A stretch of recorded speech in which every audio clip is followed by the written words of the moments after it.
Guys, এটা হচ্ছে একদল শিম্পাঞ্জি এবং এটা হচ্ছে একদল গডজিলা।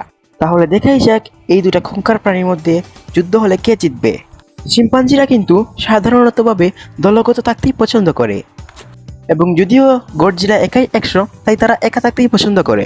গাইজ, এরা কিন্তু দুটো প্রাণী দেখতে এক সমান, কিন্তু শিম্পাঞ্জি থেকে গডজিলা একটু বড়, এটাই। কিন্তু এরা একসাথে বসবাস করে এবং একে অপরকে সাহায্য করে থাকে। কিন্তু শিম্পাঞ্জিকে বিশ্বাস করা দুষ্কর একটি কাজ, কারণ শিম্পাঞ্জি কোন সময় তার মতলব পাল্টে ফেলে তা বোঝা দেয়। যদি যুদ্ধ লেগেও থাকে, তাহলে প্রথম গডজিলা শিম্পাঞ্জিদেরকে অনেক আক্রমণাত্মকভাবে ঘায়াল করে ফেলবে। এই যুদ্ধে কিন্তু শিম্পাঞ্জিরা জিতে যাবে। এখন আপনি বলতে পারেন কিভাবে শিম্পাঞ্জিরা জিতে যায়? কারণ শিম্পাঞ্জিরা যেহেতু দলগতভাবে বসবাস করে, তাই তারা ঘায়াল করে ফেলবে গডজিলাকে। এবং এই ভিডিওটি যদি ভালো লাগে থাকে